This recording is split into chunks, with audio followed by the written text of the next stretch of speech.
The paramedics' sirens wailed through Maple Grove's afternoon stillness, but they were arriving to a scene that had already turned cold. Harold Washington lay motionless on the weathered wooden steps of his front porch, his calloused fingers still clutching the small orange prescription bottle that had been just inches beyond his reach. The autumn sun cast long shadows across his carefully tended garden, where tomatoes hung heavy on their vines and marigolds bloomed in neat rows, a testament to the gentle hands that would never tend them again. 3 hours earlier, Harold had been humming an old Motown tune while deadheading his roses, the same routine he'd followed every afternoon for the past 15 years since retiring from the Postal Service. His weathered brown hands moved with practiced precision among the thorns, each movement deliberate and loving. The October air carried the scent of burning leaves from a neighbor's yard, mixing with the sweet fragrance of his late-blooming jasmine. "Looking good, Mr. Washington," called out Jenny Martinez from across the street, wheeling her trash bins to the curb. Harold waved back with his pruning shears, his face creasing into the warm smile that had made him a favorite among the neighborhood children. "These roses don't know they're supposed to be sleeping yet," he replied, his voice carrying the gentle authority of a man who'd spent decades nurturing growing things. "Gonna give them one more week of glory before the frost hits." Harold had moved to this quiet corner of suburbia with his wife Dorothy 40 years ago, when the neighborhood was still finding its identity and young families were just beginning to plant roots. They'd watched children grow up, marriages bloom and fade, and seasons turn their small corner of the world through countless cycles of renewal. At 73, Harold's body moved more slowly than it once had, but his passion for his garden remained as vibrant as the day he'd first turned the soil. He'd been battling heart disease for 8 years now, ever since the mild heart attack that had forced his early retirement. The daily medications had become as routine as his morning coffee and evening news, a small price to pay for the privilege of watching his grandchildren play among the sunflowers each summer. His cardiologist, Dr. Chen, had been clear about the importance of consistency. "Your heart depends on that rhythm, Harold. Miss a dose, and you're gambling with borrowed time." The medication bottle sat on his kitchen windowsill, next to Dorothy's reading glasses and a small ceramic angel their granddaughter had made in art class. Harold checked his watch, noting it was nearly time for his afternoon dose, but the roses demanded just a few more minutes of attention. A particularly stubborn weed had taken root near the base of his prized peace rose, and Harold was determined to extract it without disturbing the delicate root system. From her kitchen window, 3 houses down, Karen Whitfield watched Harold through the gap in her curtains, her lips pressed into a thin line of disapproval. She'd been monitoring what she called unusual activity in the neighborhood for months, documenting license plates, photographing unfamiliar faces, and maintaining a detailed log of what she considered suspicious behavior.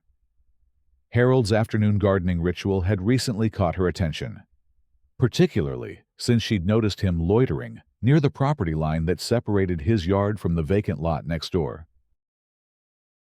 Karen had moved to Maple Grove 6 months ago after her divorce, seeking what she called a safe, quiet community, where property values remained stable and residents maintained appropriate standards. At 45, she'd cultivated an image of vigilant community stewardship, but her neighbors had begun to recognize something more troubling beneath her self-appointed role as neighborhood watchdog. "He's there again," she muttered to herself, adjusting her position for a clearer view. "Same time every day, always near that fence line. What's he really doing out there?" Harold's crime, in Karen's eyes, was the perceived threat he posed to her sense of order. His presence in what she'd mentally claimed as her sphere of influence felt like an intrusion, a challenge to the control she desperately sought in her new life. The fact that Harold had been tending this same garden since before she was born seemed irrelevant to her growing paranoia. She reached for her phone, her finger hovering over the emergency contact button. This wasn't the first time she'd considered calling authorities about Harold's suspicious activity. But today, something felt different. Maybe it was the way he'd been examining the fence line, or how he'd glanced toward her house earlier when trimming the hedge. In Karen's mind, these innocent actions had transformed into threatening surveillance. "I have a responsibility to protect this community," she whispered, her voice trembling with manufactured urgency. "If something happens, and I didn't act, I'll never forgive myself." Harold, oblivious to Karen's scrutiny, continued his peaceful work among the flowers. He'd finally extracted the stubborn weed and was collecting his tools when the first hint of chest tightness began. It was subtle at first, like a gentle squeeze, but Harold recognized the warning sign immediately. He straightened slowly, one hand moving instinctively to his shirt pocket, where he usually kept his emergency nitroglycerin tablets. Empty. The prescription bottle was inside, on the kitchen windowsill, just 30 feet away. Harold felt no immediate panic. He'd experienced these episodes before, and his medication had never failed him. He gathered his tools methodically, refusing to let anxiety accelerate his symptoms, and began walking toward his front porch. That's when Karen made the call that would change everything. 911, what's your emergency? The dispatcher's voice was calm, professional. "I need to report suspicious activity in my neighborhood," Karen said, her voice pitched higher with feigned urgency. "There's a man who's been loitering around the properties here for weeks. He was examining our fence lines, and I think he might be casing houses for break-ins." "Can you describe the individual?" "He's an older black male, probably in his 60s or 70s. He's been hanging around the same area every day. And today, he was definitely surveying the properties. I'm concerned for our safety." The dispatcher dutifully recorded the information, flagging the call as a possible burglary surveillance case. Within minutes, 2 patrol cars had been dispatched to Maple Grove Drive. Their officers briefed on a potential suspect who posed a threat to neighborhood security. Harold had just reached his front steps when the chest pain intensified. The squeezing sensation spread across his chest like a tightening vice, and perspiration beaded on his forehead, despite the cool October air. He fumbled for his house keys, his hands beginning to tremble as his cardiovascular system struggled to maintain adequate circulation. The front door seemed impossibly heavy as Harold pushed it open, his breathing becoming shallow and labored. The medication bottle on the kitchen windowsill called to him like a lifeline, just visible through the doorway that led from the living room to the kitchen. Harold took 3 steps toward salvation before the first police car rounded the corner onto his street. Officer Marcus Rodriguez had been on patrol for 6 years, long enough to recognize the routine nature of most suspicious person calls. They usually involved misunderstandings, false alarms, or concerned citizens who'd spotted unfamiliar faces in their established neighborhoods. He expected this call to follow the same pattern, probably resolved with a brief conversation and a wave goodbye. His partner, Officer Sarah Chen, was newer to the force, but had quickly developed a reputation for thoroughness. She'd reviewed the dispatch notes carefully during the drive, noting the caller's emphasis on repeated surveillance behavior and the suspect's focus on fence lines and property boundaries. "There!" Rodriguez pointed toward Harold's house, where they could see a figure moving slowly toward the front door. "Matches the description." Harold had his hand on the doorknob when he heard car doors slamming behind him. The sound cut through his focus on reaching his medication, forcing him to turn despite the growing urgency of his symptoms. 2 uniformed officers were approaching his property, their expressions serious, their hands resting casually near their service weapons. "Sir," "We need to speak with you," Officer Chen called out, her voice carrying the authority that came with the badge. "Please step away from the door and keep your hands visible." Harold felt confusion cutting through his physical distress. He'd lived in this house for 4 decades, had watched these same streets evolve from rural roads to suburban thoroughfares, had known 3 generations of neighbors. The idea that he might appear threatening or suspicious on his own property seemed surreal. "Officers, I live here," Harold said, his voice strained with both pain and bewilderment. "I need to get inside for my medication. I'm having chest pain." "Sir, we've received reports of suspicious activity in this area," Rodriguez replied, his training taking precedence over Harold's obvious distress. "We need to verify your identity and ask you some questions about what you've been doing in this neighborhood." The chest pain was intensifying, each heartbeat sending waves of pressure through Harold's torso. His cardiologist's warnings echoed in his mind. "When you feel that pain, don't wait. Get to your medication immediately. Every minute matters." "Please, I need my heart medicine," Harold repeated, taking a step toward his door. "It's right inside, on my kitchen counter. I'm having an episode." "Sir, step back from the door," Chen commanded, her voice hardening. "Keep your hands where we can see them. Are you refusing to cooperate with a police investigation?" Harold's world began to narrow as the cardiac episode progressed. The familiar symptoms he'd managed for 8 years were escalating beyond his previous experience. But the officers blocking his path to medication seemed to view his distress as defiance rather than desperation. "I'm not refusing anything," Harold said, his breathing becoming more labored. "I'm Harold Washington. This is 1247 Maple Grove Drive. I've lived here for 40 years. My medication is inside, and I need it now." Officer Rodriguez activated his body camera, a standard procedure for any potentially confrontational encounter. The device would later become crucial evidence, capturing Harold's increasingly desperate attempts to communicate his medical emergency while the officers remained focused on their original mission. "We need to see some identification," Rodriguez said, "and you need to explain what you've been doing around these properties. Residents are concerned about potential break-ins." Harold reached slowly into his back pocket, his movements deliberately careful to avoid any action that might be misinterpreted. His wallet was there, containing his driver's license, his Medicare card, and a photo of his grandchildren at their last birthday party.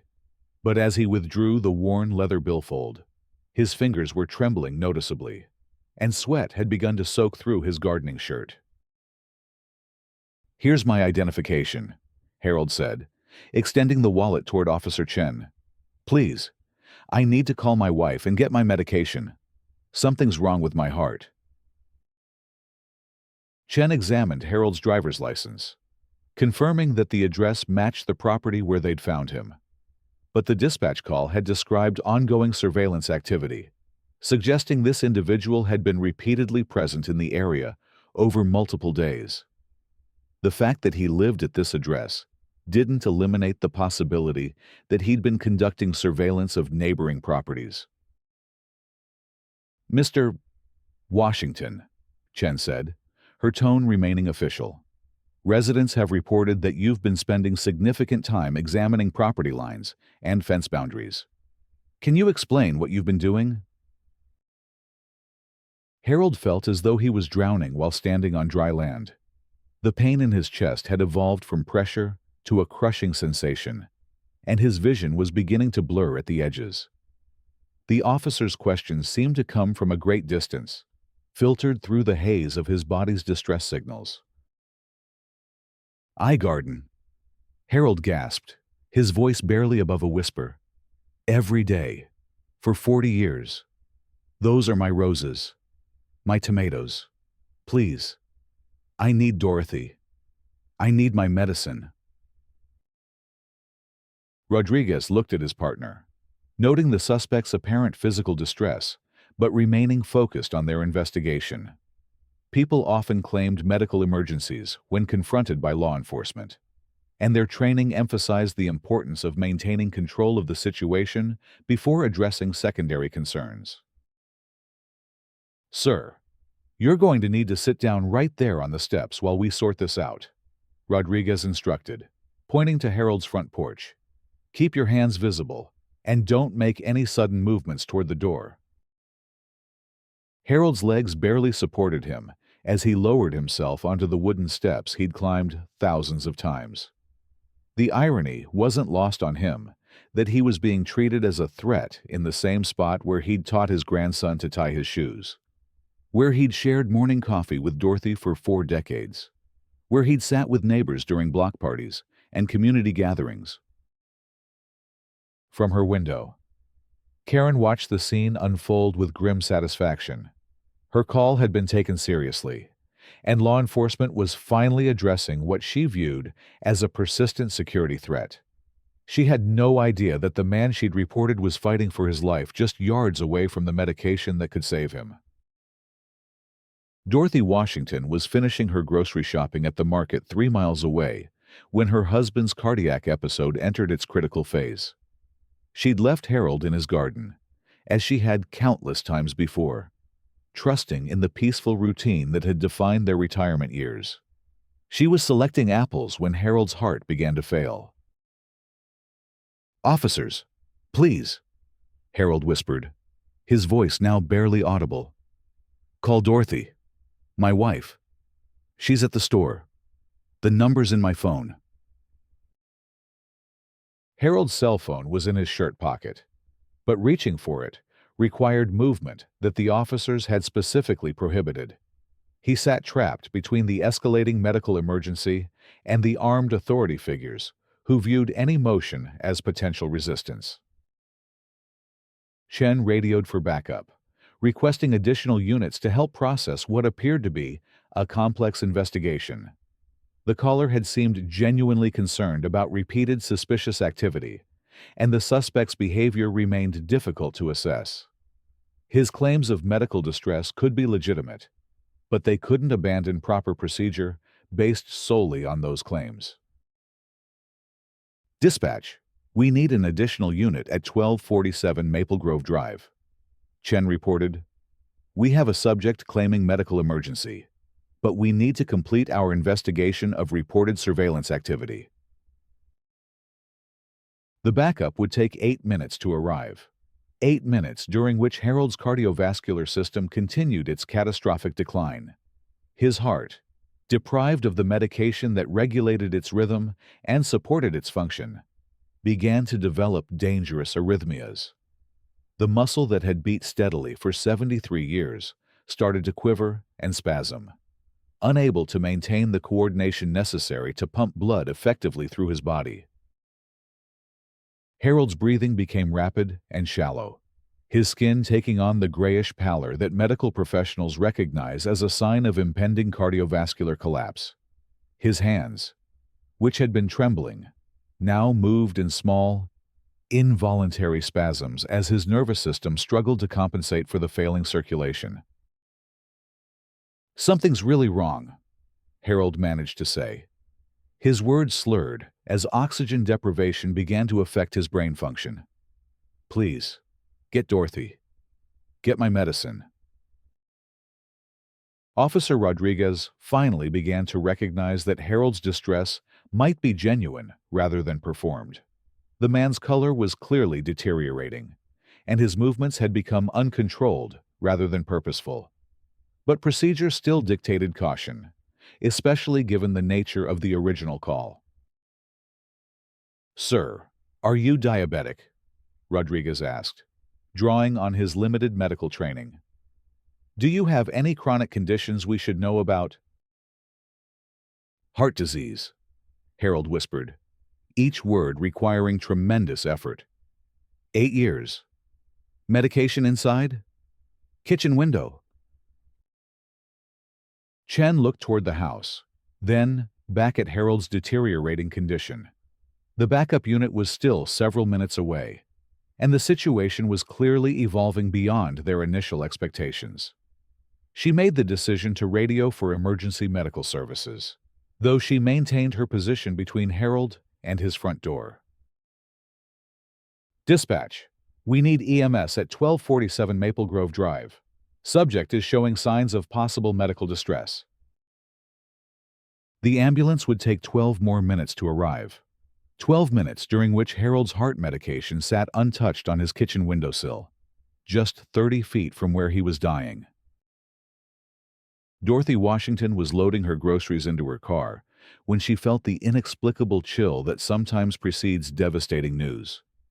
She'd been married to Harold for 48 years, long enough to develop the mysterious connections that bind long-term couples. Something felt wrong, though she couldn't identify the source of her unease. She decided to call Harold, just to check in and let him know she'd be home soon. His phone rang once, twice, 3 times before going to voicemail. Harold always answered her calls, especially when he was working in the garden, where his hearing wasn't as sharp as it once had been. Dorothy's unease deepened as she started her car and began the drive home, her groceries forgotten in her urgency to reach Maple Grove Drive. Harold's consciousness began to fade as his heart's irregular rhythm failed to supply adequate oxygen to his brain. The chest pain that had brought him to his front porch was now overshadowed by a crushing sense of weakness and confusion. The familiar sights of his neighborhood, his garden, his home, began to blur together as his body's systems shut down one by one. Officer Rodriguez finally recognized that this situation had moved beyond a routine suspicious person call. Harold's medical distress was clearly genuine, and delaying treatment could have serious consequences. But opening the house to allow Harold access to his medication would compromise the integrity of their investigation, potentially allowing a suspect to access weapons or evidence. "Can you tell us exactly what medication you need?" Rodriguez asked, kneeling beside Harold's increasingly still form. "Maybe we can retrieve it for you." Harold tried to speak, but only a whisper emerged from his lips. The medication bottle on his kitchen windowsill contained 3 different cardiac drugs, each precisely timed to support his heart's function. Without them, his cardiologist had warned, his damaged cardiovascular system would begin to fail within hours of a missed dose. The sound of Dorothy's car turning onto Maple Grove Drive cut through the autumn afternoon like a blade. She saw the police cars first, then her husband's still form on their front porch steps, surrounded by uniformed officers who seemed to be treating him like a suspect rather than a medical emergency. Dorothy parked at an angle that blocked half the street, her grocery bags tumbling onto the asphalt as she ran toward the scene. Her nursing training from 30 years ago kicked in immediately as she assessed Harold's condition, recognizing the signs of advanced cardiac distress that the officers had failed to identify. "What have you done to my husband?" Dorothy shouted, her voice cracking with a combination of terror and rage. "Why isn't he inside? Where's his medication?" Officer Chen moved to intercept Dorothy, her hand raised in a stopping gesture that carried the full authority of law enforcement. "Ma'am, you need to step back. We're conducting an investigation, and this area is secured." Investigation. Dorothy's voice rose to a pitch that carried across the neighborhood, drawing neighbors from their houses and yards. "This is Harold Washington. He's lived here for 40 years. He's having a heart attack, and you're treating him like a criminal."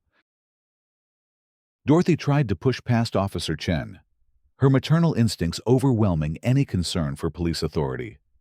Her husband was dying in front of their home while his medication sat unused just steps away, and these strangers were preventing her from saving his life. "Ma'am, if you don't step back, we'll have to restrain you," Chen warned, her hand moving toward her handcuffs. "This is an active police investigation." Harold's eyes found Dorothy's across the small distance that separated them, and she saw in his gaze the same love that had sustained them through nearly 5 decades of marriage.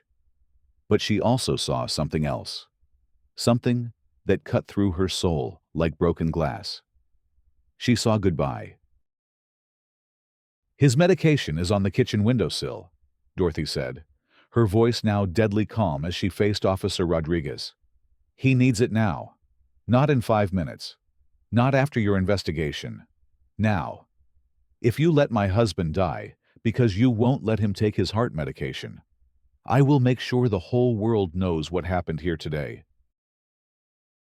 Rodriguez looked at Harold's increasingly gray complexion, then at Dorothy's fierce determination, then at the growing crowd of neighbors who had begun to gather on the sidewalk. Jenny Martinez was there, along with the Kowalskis from next door, the teenage Thompson kids from across the street, and at least a dozen other residents who had come to see why police cars were surrounding the most beloved house on Maple Grove Drive. The backup police unit arrived at that moment, adding 2 more uniformed officers to a scene that was rapidly spiraling beyond anyone's control. Harold's medical emergency had become secondary to managing the crowd, securing the scene, and maintaining police authority in what was increasingly looking like a public relations disaster. "Officers!"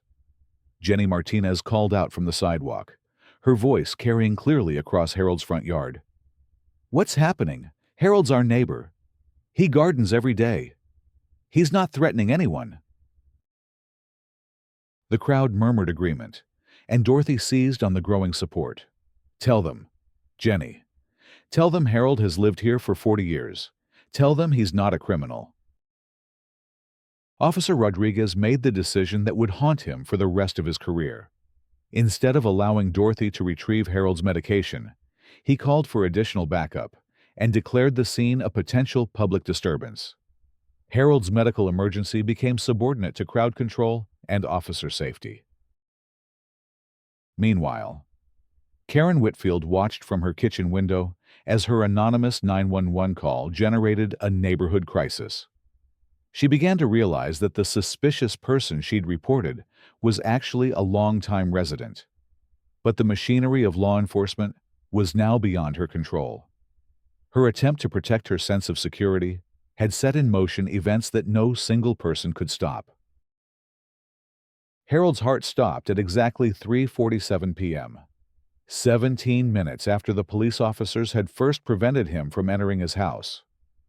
Dorothy knew immediately, not from any visible change in his appearance, but from the sudden stillness that replaced his labored breathing. The man who had shared her life for nearly half a century was gone. His final moments spent as a suspect on his own front porch, denied access to the medication that could have saved his life. Dorothy's scream cut through the October afternoon like broken glass, a sound of pure grief that instantly changed the atmosphere on Maple Grove Drive. The neighbors who had gathered to support Harold fell silent, recognizing in Dorothy's cry the sound that every wife, every husband, every parent fears above all others. Officer Rodriguez immediately began CPR, his training finally taking precedence over investigative procedure. But Harold's heart had been without proper medication for too long, had struggled against the blockages and damage accumulated over 8 years of cardiac disease, had finally surrendered to the stress of being treated like a threat in his own front yard. The paramedics arrived 4 minutes later, their sirens wailing a dirge for the man they were too late to save. They worked with professional efficiency, applying defibrillators, administering cardiac medications, performing advanced life support protocols. But Harold Washington's spirit had already departed his body. Dorothy sat on her front porch steps, holding Harold's still hand, while emergency medical technicians pronounced him dead. Around her, the neighborhood she'd called home for 4 decades watched in stunned silence as the implications of Harold's death began to settle over Maple Grove Drive like a toxic cloud. Officer Chen found Harold's medication exactly where Dorothy had said it would be, on the kitchen windowsill, next to a ceramic angel and Dorothy's reading glasses. The prescription bottle was full of life-saving pills that had been just 30 feet away from Harold during his final 17 minutes of life. The crowd began to disperse as the reality of Harold's death spread through the neighborhood, but not before several residents had captured the scene on their cell phones. Video of Harold's final moments, of Dorothy's desperate pleas for his medication, of police officers treating a 73-year-old gardener like a criminal, would be uploaded to social media within the hour. Dorothy rode in the ambulance with Harold's body to Mercy General Hospital, the same hospital where they'd celebrated the births of their children and grandchildren, where Harold had recovered from his first heart attack 8 years earlier, where Dorothy had once worked as a nurse before retiring to enjoy their golden years together. Dr. Elizabeth Chen, the cardiologist who had treated Harold for 8 years, reviewed his medical records in the emergency room and immediately understood what had happened. Harold's heart medication regimen was specifically designed to prevent exactly the type of cardiac event that had killed him. Missing a single dose could trigger the arrhythmias and circulation failure that had ended his life. "Mrs. Washington," Dr. Chen said gently, her professional composure barely containing her rage at the senseless loss of her patient. Harold's death was completely preventable. If he'd been able to take his medication when the symptoms started, we wouldn't be having this conversation. Dorothy nodded, her tears falling onto the emergency room paperwork that officially recorded Harold's death. She understood the medical realities, but she also understood something else. Her husband had died because someone had seen him as a threat rather than as a human being in medical distress. News of Harold's death spread through Maple Grove Drive like wildfire. By evening, flowers had begun to appear on his front porch, along with handwritten notes from neighbors who remembered his kindness, his generosity, his 40 years of quiet service to their community. The roses he'd been tending that afternoon bloomed on, unaware that the hands that had nurtured them would never touch their petals again. Karen Whitfield stood at her kitchen window, watching the memorial grow on Harold's front porch. Finally, understanding the magnitude of what her phone call had set in motion. The man she'd reported as suspicious was beloved by their neighbors, a pillar of the community she'd claimed to protect. Her attempt to ensure her own safety had destroyed a family and shattered the peace she'd sought to preserve. That evening, local news stations picked up the story from social media posts and began investigating the circumstances surrounding Harold Washington's death. The combination of cell phone video, police body camera footage, and witness statements painted a clear picture of a preventable tragedy caused by racial profiling and police procedural inflexibility. Dorothy Washington spent her first night without Harold in 48 years, surrounded by their children and grandchildren, who had driven through the night from 3 different states to be with her. The house felt impossibly empty without Harold's gentle presence, without his evening ritual of checking the locks and turning off the lights, without his soft breathing beside her in their shared bed. The story reached national news outlets within 48 hours, carried by the powerful combination of cell phone video and social media outrage. Harold's death became a symbol of everything wrong with a system that could see a 73-year-old man tending his garden as a threat requiring armed response. Civil rights organizations descended on the small suburban community, demanding investigations into police procedures, racial profiling policies, and emergency response protocols. The hashtag #JoshJustice for Harold began trending on social media, accompanied by photos of Harold in his garden, surrounded by the flowers he'd loved.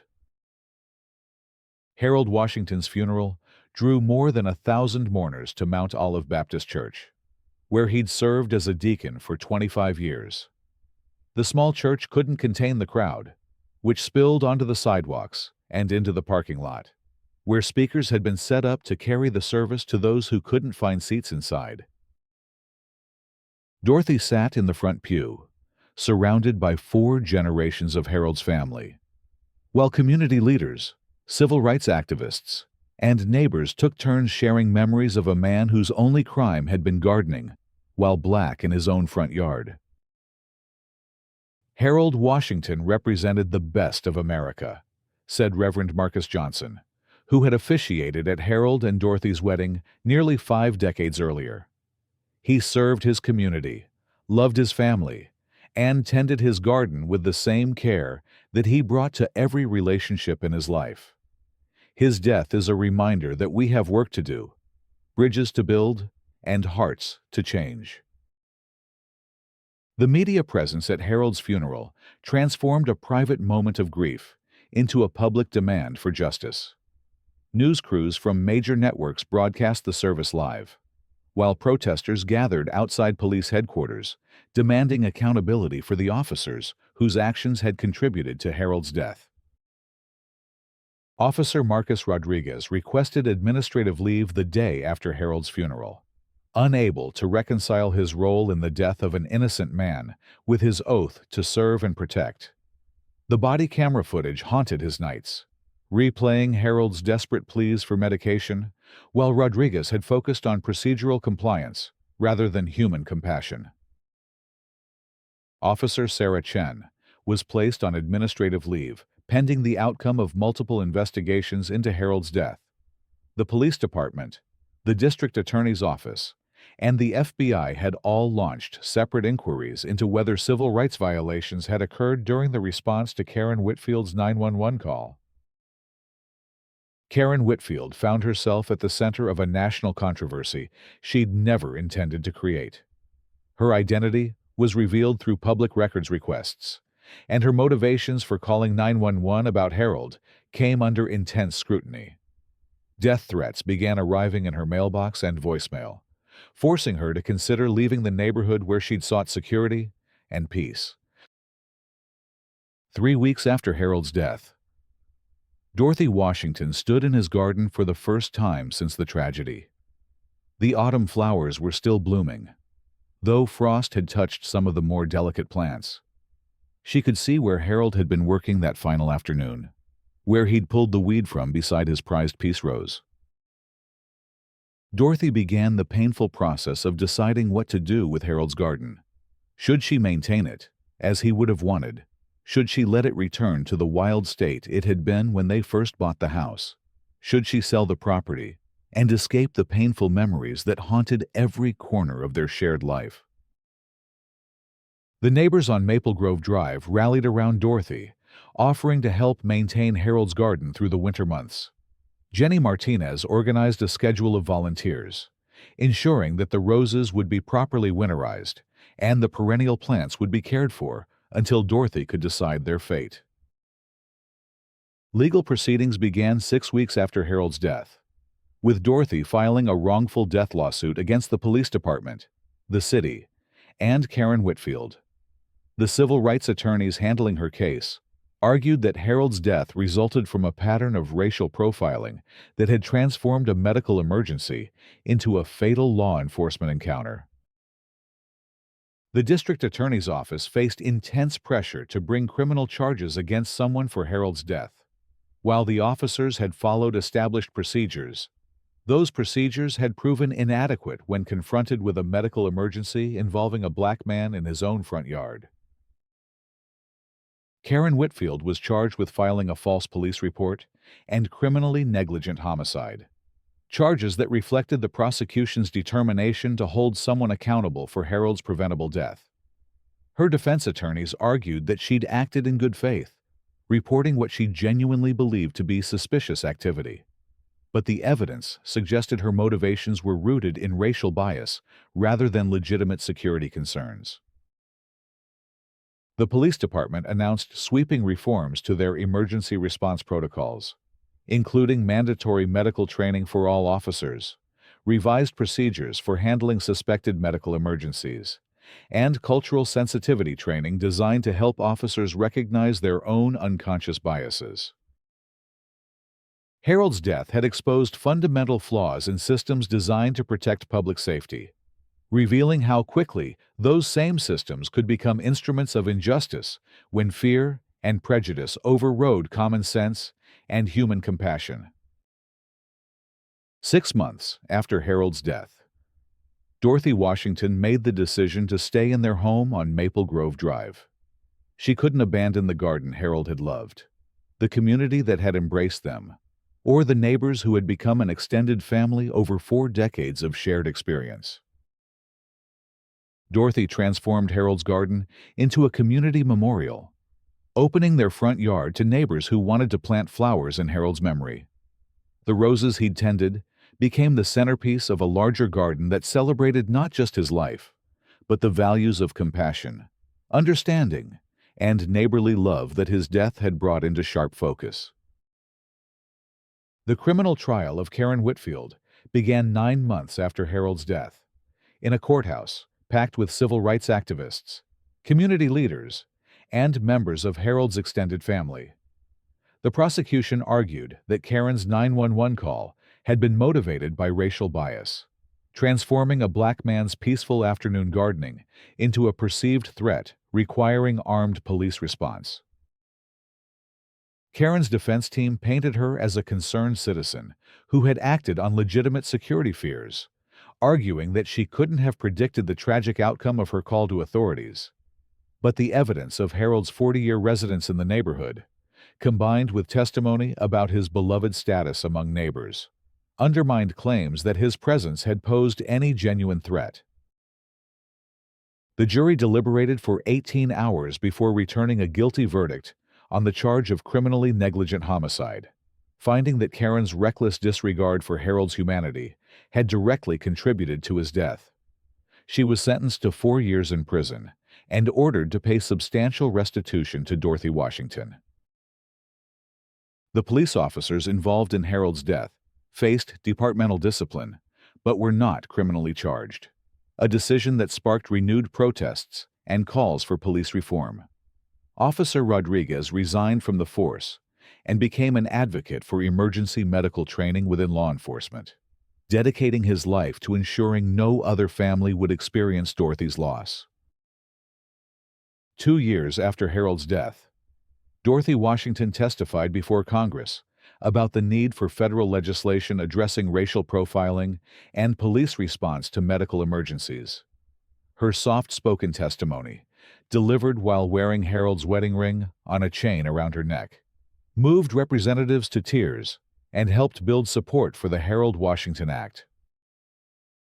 The federal legislation, signed into law 3 years after Harold's death, required all law enforcement agencies receiving federal funding to implement medical emergency protocols, cultural sensitivity training, and community accountability measures. Harold's name became associated with reform efforts across the country, ensuring his legacy would be measured not just by his death, but by the lives his story would save. Dorothy continued to tend Harold's memorial garden, which had grown to encompass their entire front yard and spill into the vacant lot where Harold had once worked near the fence line that had caught Karen Whitfield's paranoid attention. Children from the neighborhood often stopped to help Dorothy with the flowers, learning about plants and gardening while absorbing lessons about love, loss, and the importance of seeing their neighbors as fellow human beings rather than potential threats.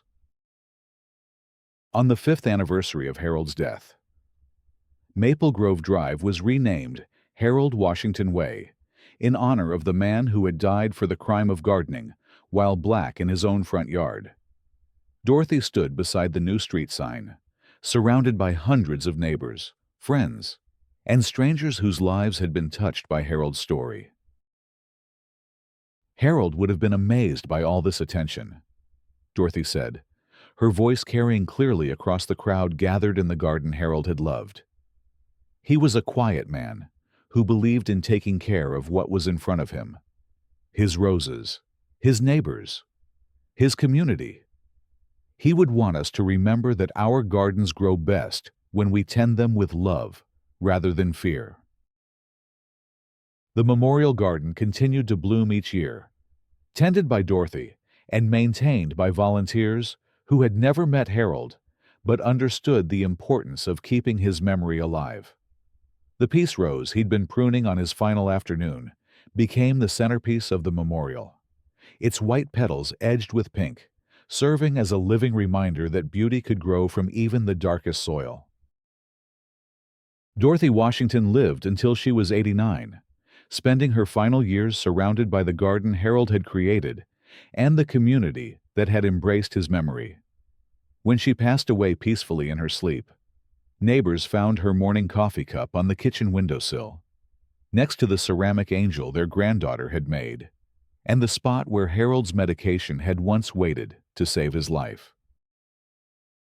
The house on Harold Washington Way became a museum and community center, dedicated to educating visitors about the dangers of racial profiling and the importance of seeing past fear to find the humanity in every neighbor. Harold's garden remained as Dorothy had left it, a living testament to the belief that love, carefully tended, could transform even the most broken ground into something beautiful. Karen Whitfield served her full sentence and was released from prison, transformed by the weight of Harold's death and her role in the tragedy. She dedicated the remainder of her life to working with organizations focused on dismantling the prejudices that had led her to see threat where others saw only an elderly man caring for his flowers. The officers who had prevented Harold from reaching his medication carried the weight of his death for the rest of their careers. Some left law enforcement entirely, while others became advocates for reform within their departments. All of them understood that Harold's death had changed not just their profession, but their understanding of what it meant to serve and protect a diverse community. Harold Washington's story became part of the curriculum in police academies across the country, a case study in how unconscious bias and rigid procedures could transform a medical emergency into a preventable tragedy. His death had revealed fundamental truths about race, authority, and the dangerous assumptions that could turn neighbors into enemies. But perhaps, most importantly, Harold's story had demonstrated the power of community response to injustice. The neighbors who had rallied around Dorothy, the activists who had demanded accountability, the lawmakers who had passed reform legislation, and the countless individuals who had worked to ensure Harold's death would not be forgotten, had created a legacy that extended far beyond the boundaries of one suburban neighborhood. In the end, Harold Washington had indeed been engaged in surveillance on that final October afternoon, but not the kind Karen Whitfield had imagined. He had been watching over his garden with the patient attention of a man who understood that the most beautiful things in life required consistent care, daily attention, and the belief that tomorrow's blooms were worth today's effort. His legacy continued to grow in the memorial garden that bore his name, in the legislation that carried his memory, and in the changed hearts of everyone who learned his story and resolved to see their neighbors through eyes of love rather than fear.